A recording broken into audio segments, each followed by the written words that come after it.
Bonjour et bienvenue à Né pour jouer. Découvrez des histoires passionnantes, des expériences incroyables et des parcours différents pour vous inspirer à réaliser vos rêves.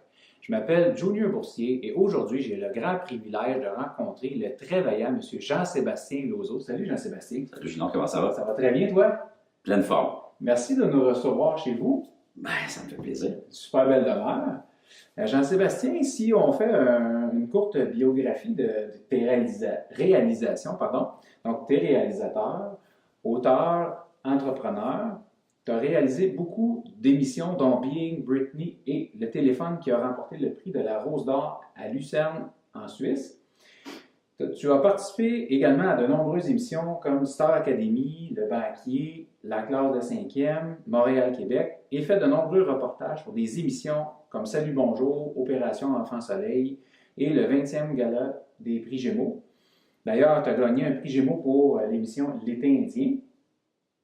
Tu as été l'auteur du livre Réveillez-moi qui parle d'une enfance chez les témoins de Jéhovah et un documentaire qui s'intitule Au nom de Jéhovah. As-tu réussi à te réveiller?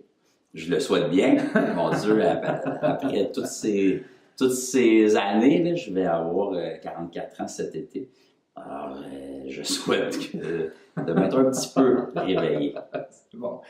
Si on parle de ton parcours, comment ça s'est passé dans ta jeunesse? C'est quoi qui t'a amené vers le cinéma et la télévision? Mon Dieu, la passion, je pense, pour ce domaine-là, pour ce monde-là, je me rappelle... Quand j'étais jeune, il n'y avait pas Internet, il n'y avait rien là, de ces choses-là. Ce que je me plaisais à faire dans le petit 3,5 où je vivais avec ma mère, c'était de l'enregistrer, parler, puis de créer des genres d'émissions de radio. Dans le reste, c'était sur des petites cassettes. Ouais. Alors, ça, je me rappelle avoir fait ça. Donc, j'ai toujours été interpellé par ça. Et puis, écoute, il n'y avait rien qui me prédestinait à être dans ce monde-là. Mais quand à l'université, j'étais en rédaction française et communication. À ce moment-là, j'avais réalisé quelques petites capsules de mon propre chef là, avec deux, trois entreprises de Sherbrooke, parce que j'ai fait mes études à Sherbrooke. Et puis, j'ai eu cette piqûre-là. Puis, je me rappelle, après ça, je suis retourné vivre à Montréal. On parle de 2002-2003, quelque chose de 2002, ouais. Et puis, j'ai été frappé à TVA. J'ai pris rendez-vous avec une productrice. J'étais allé la rencontrer. Je lui ai dit directement quand je suis rentré dans son bureau, je veux réaliser des shows. C'est exclamé. C'est bon. Et puis elle a dit, c'est parfait, mais ça commence pas de même, mon beau. J'ai dit, parfait, ça commence comment? Ouais. Alors, elle m'avait fait rentrer sur le tournage de pub. Dans le temps, c'était à TV Accès. Et puis, j'étais assistant de prod. Alors, dans la hiérarchie d'un tournage, assistant de prod, là, t'es au bas de l'échelle, c'est-à-dire c'est toi qui transporte l'équipement, c'est toi qui réponds aux demandes de tous, c'est toi qui installe la bouffe pour les gens, qui fait les courses.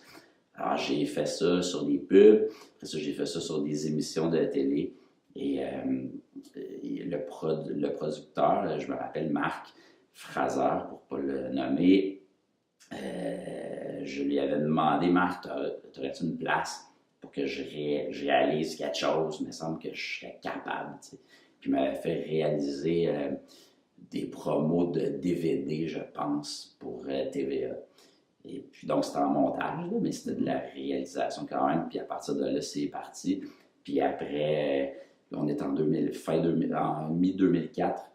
Puis fin 2004, début 2005, j'ai réalisé toutes les capsules qu'il y avait sur l'émission Courir la pomme, qui était animée par Annie Brocoli. OK. Puis à partir de là, ça n'a pas arrêté là, de fil en aiguille. Tu sais, ce qui est difficile dans ce monde-là, c'est d'y rentrer. Ouais. Quand tu es rentré, tu te fais des contacts, comme dans n'importe quoi, dans le fond. Puis tu as des contacts, mais les gens te prennent pour d'autres projets. Puis voilà, tu sais, mais c'est pas simple, là. C'est pas simple parce que les gens veulent, il y a beaucoup de gens qui veulent faire ce travail-là. Alors, il faut que tu sois déterminé. J'ai pas eu tout le temps comment je pourrais dire, ça n'a pas toujours été rose, ça n'a pas toujours été simple. Et moi, je suis un gars d'idées, je suis un créateur, c'est comme ça que je me définis. Je pense que dans ma tête, ça n'arrête jamais. Et puis, donc, j'ai initié aussi quelques projets de par moi-même. Puis je pense que c'est ça qui est le plus valorisant, en tout cas en ce qui me concerne. Super. As-tu eu un modèle, un idole, quelqu'un qui t'a influencé, qui t'a dit, ah, lui, là, je sais pas, Steven Spielberg, je dis n'importe quoi, mais. J'ai eu pas un modèle. Il y a plein de gens qui m'inspirent, pas nécessairement dans le domaine du cinéma, dans tous les domaines. Il y a des gens que je trouve inspirants. Puis c'est de ces gens-là, c'est à partir de ces gens-là que j'essaie de trouver ma propre voie. Tu sais, un exemple frappant, puis ça c'est récent, là, en 2016, moi, mon fils est un sportif. Il a 9 ans maintenant, mais il adore le sport, il en fait plein. Puis son idole, c'est Sidney Crosby. Et comme je suis un papa qui veut défoncer qui veut dépasser les frontières pour son fils, j'ai réussi à l'amener voir Sidney Crosby à Pittsburgh. On est allé dans le vestiaire des Pingouins, on l'a vu. Mais je parle de ça juste parce que même moi, quand je l'ai vu, mon cœur est devenu celui d'un enfant. Tu sais. Alors, et quand j'ai vu les yeux de mon enfant briller face à Sid, tu sais, alors, un gars comme ça qui n'est pas du tout dans mon domaine est inspirant. Tu sais. C'est quelqu'un qui travaille, même si c'est le meilleur, sa recette, c'est le travail. Absolument. Alors, dans n'importe quoi. Alors, tout ça pour dire que peu importe ce qu'on fait, ce qui compte, c'est le travail. C'est pas le talent. Oui, le talent, bien sûr, mais si tu te bases juste sur ton talent, c'est rare qu'il va se passer de quoi. Tu sais. Le travail vaut le talent. Le travail, c'est le secret, la détermination et l'amour pour ce qu'on fait. Tu as fait beaucoup de gros projets. Lequel t'as le plus aimé? Ou un de ceux-là, mettons? Tous les projets auxquels j'ai participé, que ce soit les miens ou ceux des autres pour lesquels j'ai travaillé, j'ai toujours appris dans ces projets-là, autant qu'ils soient gros, qu'ils soient petits, qu'ils soient payants, que tu payes pour le faire. Ce sont tous des projets qui m'ont appris. Et je pense que aussi la recette d'une route positive, c'est d'être capable d'apprendre dans tous les genres de projets. Si on parle du banquier, c'est sûr que c'est un projet, c'était un gros projet, c'était un gros show de télé. J'ai réalisé la post-prod de ce show-là pendant plusieurs saisons. Je pense que je suis le réal qui a fait le plus de post-prod sur cette émission-là. J'ai appris beaucoup, mais quand j'ai réalisé mon premier court-métrage, où j'ai pas fait une scène parce que j'ai payé, puis les gens qui ont travaillé avec moi sur ça l'ont fait pas mal bénévolement, mais j'ai autant appris sur ça, tu comprends? Alors, il y a pas de... Moi, dans tout ce que je fais, j'apprends. C'est bon. Tu viens de terminer la réalisation d'un long-métrage qui met en vedette Marilyn Bastien et Sébastien Picard, qui s'intitule Live Story. Ouais. Peux-tu nous en parler un peu? Bien sûr, on est en plein dedans. D'ailleurs, je monte ça juste ici. C'est ma place pour monter mon film. J'ai passé beaucoup de nuits blanches là, à monter. Live Story, c'est un projet, tu vois, pour le moment, c'est le projet qui me tient vraiment à cœur. C'est un projet exceptionnel parce que tous les gens qui ont travaillé sur le film l'ont fait avec cœur, l'ont fait avec passion. Il n'y a personne qui le fait pour l'argent, loin de là. Ouais. Ça nous a tous coûté beaucoup pour le faire. Mais c'est un projet auquel je tenais. En fait, tout ça part de... J'ai écrit un livre et je me suis dit que ça allait faire un de mes rêves, c'est de réaliser des films. Réaliser des films au Québec, c'est pas simple. Et donc, je cherchais un scénario, une idée qui était facilement matérialisable pour un projet de long métrage. Quand j'ai écrit mon livre, c'est jour juste avant le dernier, où je raconte un peu ma détresse face au bris de ma famille et à des relations troubles que j'ai eues avec d'autres personnes par la suite, où je me livre vraiment à nu là-dedans, dans mon livre. C'est transparent. C'est jour juste avant le dernier. Alors, et quand j'ai écrit ça, je me suis dit, il me semble que ça ferait un bon scénario de film. Et je me suis mis à l'écrire. Et quand je l'ai fait lire à mon ami Sébastien Ricard, avec qui j'ai toujours voulu travailler sur un projet, il a lu le scénario, il m'est revenu rapidement et il m'a dit, JS, ça me tente, j'aime ça, go. Fait que quand tu as Sébastien Ricard qui te dit, je veux le faire, en tout cas, moi, c'était, ben, on le fait. On passe pas par la SODEC, on passe pas par Téléfilm, parce que si jamais on peut le faire, ça va être dans 5, 6, 7 ans. Puis je le répète, si jamais ça se fait. Ouais, alors on le fait, c'est là que j'ai appelé Marilyn. Moi, j'avais pas le goût de jouer aussi le rôle de producteur sur le film parce que j'ai eu d'autres projets avant, puis ça me tentait plus de faire ça. Je sais que c'est juste ça, c'est beaucoup. J'avais envie, comme c'est un film marquant pour moi parce que ça parle de mes tripes, ça part de mes tripes. Je voulais me concentrer sur le travail de réalisateur et de montage, puis tout ça, de tout ce qui concerne l'aspect création du film, faire le film pour vrai. Tout ce qui tourne autour, ça me tentait pas, même si j'en ai fait plein. Ouais. Par rapport à Life Story, j'ai fait beaucoup plus que ça. Mais bon, j'ai demandé à Marilyn de le faire, qui avait une petite compagnie de théâtre. Alors, Marilyn, que vous allez voir aussi. Ouais. Alors, Marilyn a accepté avec grand plaisir, elle a fait un super bon travail. Et puis, voilà, on a fait le film avec ce qu'on a pu. Et puis, mais sincèrement, c'est pas parce que c'est mon film, mais c'est un Christ de bon film. Pour vrai, j'ai hâte que ça prenne l'affiche cette année. Ouais. Et puis, Sébastien Ricard est mon acteur préféré. C'est un acteur exceptionnel, rempli d'intensité. Quel talent! Alors là, pour parler de Life Story, moi, j'ai fini le montage, la première version. Henry Godding est en mix présentement. Dans quelques jours, il m'envoie le mix que j'ajoute au montage. La première version du mix, et là, c'est les inscriptions pour les festivals. Et le premier festival dans lequel on veut s'inscrire, où on va s'inscrire, c'est le festival de Cannes. Okay. Les sélectionneurs de Cannes viennent à Montréal fin février, début mars.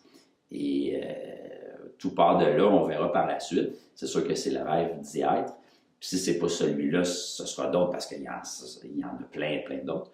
Mais honnêtement, j'ai confiance puis je souhaite que ce soit un qui soit dans notre liste. Celui-là, peu importe la catégorie dans laquelle on sera sélectionné, je serais bien fier de ça. Je suis convaincu que ça va l'être. Je serais très, très fier. Tu as fait un reportage sur le Kilimandjaro. Ouais, ça c'est T'es allé là-bas, tout ça? Comment ça s'est passé? Ça, en fait, c'est un super beau projet. C'est TVA qui a produit ça. Dans le cadre, c'est en lien, c'est en partenariat avec la Fondation Charles Bruno, donc le feu fils de Pierre Bruno. Et puis, c'est pour ramasser de l'argent pour cette fondation-là. Donc, c'est en 2009, janvier 2009. On est parti quelques artistes. Là. Il y avait Pierre Bruno, Ève-Marie Lortie, André Robitaille, Marcel Bouchard. Et puis, oui, super gens, avec d'autres personnes aussi. Écoute, ce groupe-là est dans mon cœur pour le reste de ma vie. C'est un moment privilégié que j'ai eu de monter, d'atteindre le sommet du Kilimanjaro avec ces gens-là. Alors, j'ai réalisé ce documentaire-là sur l'ascension, sur la route, sur ce périple-là. Et puis, en parallèle, moi, mon fils est né le 14 avril 2009. Donc, quand j'étais au Kilimanjaro, mon fils était bien sûr dans le ventre de sa maman. Alors, pour moi, ce documentaire-là aussi, ce moment-là, est inscrit profondément en moi. Parce que ça fait partie aussi, ça me fait penser à la naissance de mon fils au moment où il est en train de se créer. Wow. Tu as aussi écrit un autre livre qui s'appelle Réveillez-moi. Ouais, moi je pense que. Ben, c'est drôle, tantôt tu me disais, est-ce que tu es réveillé, tu sais? Oui, oui. Tu sais, mais je pense honnêtement que ce livre-là a été un moment charnière pour moi. Parce qu'avant, bon, ce livre-là est paru en septembre 2013. Alors, mon fils est né en 2009. Tu sais, puis bon, j'ai fait depuis 2005 que je suis dans ce que j'ai fait beaucoup de projets de télé, tout ça. Mais 2013, ce livre-là m'a permis vraiment de prendre confiance en moi beaucoup parce que j'ai révélé des choses au grand public sur un bout de ma jeunesse et j'avais jamais parlé vraiment de ça. Et puis, c'était quelque chose qui était en moi. Il fallait que ça sorte. Voilà. Puis, les répercussions du livre ont été superbes. Tu sais, ça m'a permis de voir plein de gens, que mon nom existe à quelque part pour vrai et pour les bonnes raisons parce que moi, le but, c'était pas que mon nom existe, mais c'était que ça fasse en sorte qu'il y ait des gens qui soient concernés par ce sujet-là ou quelque chose qui tourne autour de ça puis qui soit touché et que ça les aide. Puis, quand j'ai fait la tournée des salons du livre, j'ai tellement rencontré de super personnes qui m'ont inspiré aussi. T'sais. Puis à partir de là, je me suis dit, je suis capable d'écrire pour vrai, je peux faire ça. Alors ça m'a donné la petite confiance de plus, parce que j'en avais fait d'autres projets avant de mon propre chef, mais celui-là a fait en sorte que, OK, là, j'arrêterai jamais de faire des projets de ma propre initiative. Tu as pris goût. Ouais. Ah, c'est ça. Voilà. Puis donc, de ça est né mon documentaire Au nom de Jéhovah, qui a aussi été diffusé à TVA, où là, j'ai donné la parole à d'autres personnes qui ont été prises dans cette secte-là. Et puis, ça a été une très belle répercussion. Là. Je me souviens même pour un documentaire à TVA. C'est très rare que TVA diffuse des documentaires. Dans la case horaire qu'on a eue, c'était un soir de semaine, je pense, si je me rappelle bien, mais je sais que et c'était pas encore dans le moment fort de la saison, c'était un petit peu en prélude. Et puis, on avait fini à l'Audimat, on avait fini numéro 3 de la semaine au niveau des cotes. Félicitations. Alors, non, mais ce qui me satisfaisait là-dedans, c'est qu'il a été vu. Ouais. Fait que ça a touché les gens. Mais quand tu fais les choses pour les bonnes raisons, il se passe des belles choses. Normalement. Ouais. C'est ce qu'on souhaite. C'est ce qu'on souhaite. C'est quoi un des plus grands défis que tu as dû réaliser, puis comment tu as réussi à le surmonter? Chaque projet est un défi, tu sais. Pour moi, en tout cas. Je ne sais pas pour les autres, mais chaque projet t'apporte son lot de défis. Chaque ancien projet te donne une expérience pour répondre à ces défis futurs. Il faut juste être conscient de ça et apprendre de chaque chose que l'on fait. C'est pour ça que chaque chose que l'on fait, je le répète, est importante. Peu importe si c'est petit, c'est gros, c'est payant, non, chaque chose que tu fais est importante. Alors, un défi, mon Dieu, si je parle de Life Story parce qu'on est en plein dedans, tu sais, c'est le défi d'être capable de faire un vrai film avec zéro moyen. À tous les niveaux. À tous les niveaux. Puis, tu sais, toute l'équipe s'est donnée tellement à cœur. Tu sais, je pense à Mathieu, Landry, je pense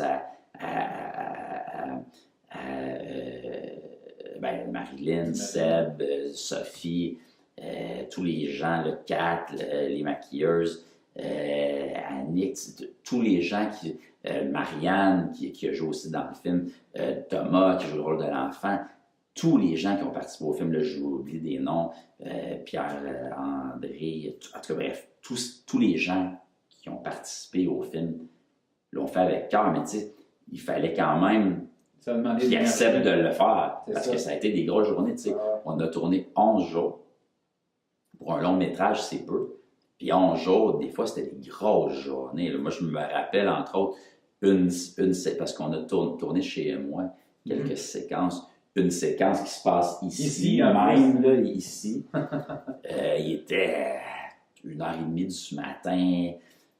Les gens étaient brûlés. Puis en plus, il nous restait une autre séquence à faire. C'est une grosse journée. Finalement, on en a fait une, puis on a gardé la suivante pour un prochain tournage. Mais tu sais, les gens se sont donnés, là, vraiment. Puis ça... C'est une belle réussite. C'est une belle réussite, juste ça, tu sais. Ouais. Puis tu sais, ça, faire quelque chose avec pas d'argent, tabarnouche, c'est pas simple. Puis ça, je le répète, ça nous a coûté de l'argent, tu sais. Ça nous a même mis dans la merde, tu sais. Le temps aussi. Tu me suis. Tu travailles pas sur d'autres choses qui te rapportent pas d'autres choses. Voilà. Fait que s'il y a rien... Juste là, voilà. Tu sais, mais c'était tout un défi, je peux dire. Il y en a plein d'autres. Comme je te dis, chaque projet en est un. C'est quoi les ingrédients pour réaliser son rêve? Parce qu'on est tanné pour jouer, on veut inspirer les gens, on veut aussi leur donner de l'information, un peu des trucs, là, de l'expérience que tu as. Selon toi, c'est quoi les ingrédients? Seconde question. Est-ce qu'il y a des ingrédients? Il y en a sûrement différents selon différentes personnes. Moi, les tiens à toi? Moi, je parlerais pas d'ingrédients. Je dirais plutôt, c'est de... Tu sais, tout le monde en soi a des idées dans sa tête, des rêves, des projets qu'ils veulent réaliser. Pourquoi il y en a qui le font, puis pourquoi il y en a qui le font pas? Je pense, en tout cas, profondément, que la différence majeure d'un projet qui se réalise par rapport à un qui ne se réalise pas et qui reste dans ta tête, c'est juste d'avoir le guts de le faire, de le lancer, de l'initier. Parce que dès que tu le lances, dès que tu le fais, dès que tu fais ton premier pas, là, peu importe s'il est gros ou petit, dès que tu as fait ton premier pas, ça peut être d'appeler quelqu'un, de faire quoi que ce soit qui est en lien avec ton projet. Ce premier pas-là, dès que tu le fais, tu n'as plus le choix d'en faire d'autres. Ça te donne de l'énergie aussi. Ça te donne l'énergie pour faire les autres. Puis tu n'as plus le choix parce que là, tu as commencé quelque chose. Tu ne veux pas faire un coït interrompu. Hein? Alors, tu le fais, tu poursuis. Alors, moi, je te dirais, s'il y avait un ingrédient, si on peut le nommer comme ça, c'est de faire le premier pas. Ouais, j'aime ça. C'est comme si tu vois une fille qui te plaît et que tu veux la courtiser, ben si tu gardes ça dans ta tête, tu ne parles jamais à la fille, il se passera, c'est bien rare qu'il va se passer quelque chose. Moi, tu sois bien chanceux. Ça, c'est dans n'importe quoi. C'est juste, je donne cet exemple-là pour faire rire, là, mais le premier pas, c'est celui qui compte le plus. Quand tu as fait le premier, peu importe après, il va se passer quelque chose. Il va y avoir des portes qui s'ouvrent, ça va te mener à quelque part. Puis des fois, c'est ça, je pense qu'il ne faut pas que tu aies d'attente d'où ça va te mener. Parce que, je le répète, chaque projet t'apprend des choses. Ouais. Il faut que tu les fasses pour apprendre. Alors, oui, on veut tous atteindre une certaine réussite, un succès, mais le succès ne se traduit pas toujours par le résultat. Voilà. Ouais. Moi, c'est comme ça que j'essaie de faire mes projets. Puis c'est pas facile. Il faut être prêt à souffrir. Pour vrai, là, je le dis vraiment. Je suis sûr que tu en es conscient. Il faut être prêt à souffrir pour vrai. Ouais. Parce que c'est pas facile. Ça, il faut être capable de se le dire. Ouais. C'est pas facile. Il n'y a rien qui est facile. Si c'est facile, tant mieux, mais c'est pas la norme. Mais si tu aimes ça, tu vas faire ce qu'il faut. T'arrêtes, Tu vas pas, avoir mais- l'énergie pour le Voilà. faire. Donc, il ne faut pas se décourager parce que c'est pas facile. C'est sûr que c'est pas facile. C'est tout sauf facile. Ça, c'est certain. Ouais. Jean-Sébastien, est-ce qu'il y a d'autres rêves que tu aimerais réaliser? Il y en a plein. Il y en a même dont j'ai même pas soupçon de l'existence encore. Ah, Tu sais, la vie pour moi est remplie de rêves. On peut pas. Il s'en présente sans cesse. Alors, les prochains. Ben écoute, le rêve de voir mon film vivre pour vrai, voir quelle route il va prendre, ce film-là, ça m'excite. Je trouve ça palpitant. Le rêve de voir mon fils grandir, tu sais, c'est de le voir dans tout ce qu'il fait. Mon fils, pour moi, c'est ce qui compte le plus au monde. Tout le monde le sait. Ouais. Ben, comme tous les parents, j'ai une relation vraiment très intense avec mon fils. Une symbiose unique. Alors, moi, ce que l'enfance ne m'a pas offert, malheureusement, c'est ce que j'offre à mon enfant et bien plus. Alors, moi, de le voir s'épanouir dans ses sports est une grande fierté pour moi. Que ce soit, là, lui, c'est le sport, ça tombe bien parce que j'aime ça, mais il aurait pu être violoniste, jardinier, j'aurais trippé autant. Moi, je veux que lui vive ses propres rêves. Ça, c'est le rêve ultime de ma vie, c'est que mon fils Théo atteigne les rêves les plus fous qu'il a en dedans de lui. Et je vais tout faire pour qu'il les réalise. Wow. Sinon, des projets, ces temps-ci, avec 2 amis, on a fondé une entreprise, c'est récent, là, ça fait à peine 2 semaines, de baklava. Et oui, des baklava, ils sont bons en tabarnouche. Et puis, ça s'appelle baklava fine gâterie. Mm-hmm. Et puis, eux, leur mère était libanaise. Alors, c'est une recette originale du Liban à laquelle on ajoute une touche québécoise. Et c'est vraiment bon. Mon Dieu que c'est bon. Les baklavas sont là dans le paysage depuis longtemps. On en parle moins ces temps-ci parce que ça fait comme partie de... Puis tu sais, c'est pas un produit qui a été revampé nécessairement, mais ça valait la peine qu'on le fasse parce qu'ils sont bons en tabarnouche. Je le répète. Et puis là, ils sont maintenant déjà disponibles au restaurant La Baraque à Montréal. À Montréal. Et à partir de février, dans les métros Riendo, c'est-à-dire au métro de Mont-Saint-Hilaire et dans leurs 4 autres métros qu'ils possèdent. Et puis, il y a d'autres endroits là, sur lesquels je travaille présentement afin que nos baklavas soient disponibles là aussi. Et puis, ça ne fait que commencer. Il y a plein de beaux projets qui sont liés à ça. Donc, ça, c'est un de mes rêves aussi. J'ai d'autres projets avec mon amie Marianne Alpin, qui joue d'ailleurs dans mon film. Et puis, on a 2 projets vraiment très intéressants au niveau de la télé. Et puis, on travaille sur ça. Encore une fois, c'est des efforts non récompensés monétairement, des projets comme ça. Mm-hmm. Mais pour qu'ils le soient un jour, il faut qu'on les fasse. Il faut qu'on commence. Donc, c'est pas facile. Il faut qu'on se voit, tout ça. Nos horaires, il faut les concilier. Donc, bref, il y a des projets comme ça là, que j'ai. Puis j'ai un 3e livre en route. Là. J'ai commencé l'écriture, ça fait quelques semaines. Et c'est le premier livre qui est totalement opposé à moi. C'est-à-dire que je n'y fais aucune révélation sur ma vie, sur mes émotions, sur mes troubles, sur quoi que ce soit. Alors que Réveillez-moi et Séjour juste avant le dernier sont liés profondément à moi. Ce livre-là ne l'est pas du tout, puis j'ai beaucoup de plaisir à le faire. Est-ce qu'on peut savoir un peu le sujet? Ou si Ben, tu le gardes sujet, suspense? non, je garde pas le suspense. Ben, en même temps, oui, je vais le garder parce que je vais peut-être. Non, mais Ah ouais, c'est bon. tu vas rire, mais je vais te le dire. Pourquoi? C'est que je songe peut-être. Il faut que je parle avec mon éditeur de ça, mais je songe peut-être à le sortir sous un pseudonyme et qu'on ne voit jamais qui l'a écrit. Ah, Alors, parce que ok. parce que ça fait partie de l'histoire aussi. Ouais, Le fait que l'auteur. c'est original. Mais moi, je le fais pas parce que c'est original. Je le fais parce que ça alimente l'histoire du livre. En plus. Alors, c'est pour ça que je veux pas parler du sujet Ok, maintenant, parce que si j'en parle après ça, cette idée-là que j'ai Ben ne non. pourra pas Ben se non, ben non. réaliser. Alors, Alors, je comprends.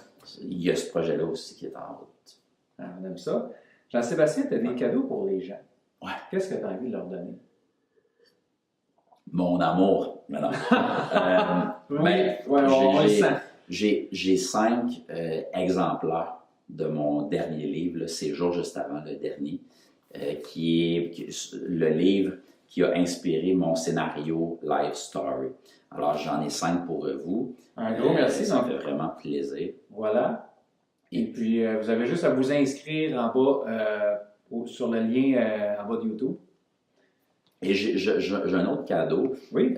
J'invite, et Marilyn sera d'accord, là, mais 5 personnes à la première Oui. du film Life Story Wow. et à venir nous rencontrer, là, l'équipe, avant ou après la diffusion, là, pour prendre un petit verre ensemble. Il faut juste qu'on trouve comment ces gens-là peuvent gagner.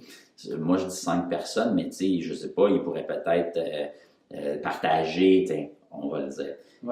Il faudrait que ces gens-là partagent sur la page Facebook de Life Story une photo d'eux avec un article qui a servi au sociofinancement du film, c'est-à-dire un T-shirt, parce que les gens, même encore, là, les gens peuvent participer au sociofinancement du film. C'est lifestorylefilm.com. Le site web, et sur ça, vous pouvez acheter un chandail, une tasse, donner tout simplement de l'argent. Moi, je veux juste un selfie d'eux avec l'objet ou la preuve qu'ils ont participé au financement du film, qu'ils le publient sur la page Life Story, sur la page Facebook de Life Story. On va mettre le lien là, dans voilà, et qu'ils le partagent dans leur réseau. Et les 5 photos qui auront obtenu le plus de likes, ce sera les 5 personnes choisies pour le film. Et puis, on donne, mettons, jusqu'au 14 avril pour le faire, qui est la date de naissance de mon fils. Bon, on vient d'ouvrir un concours sur le champ.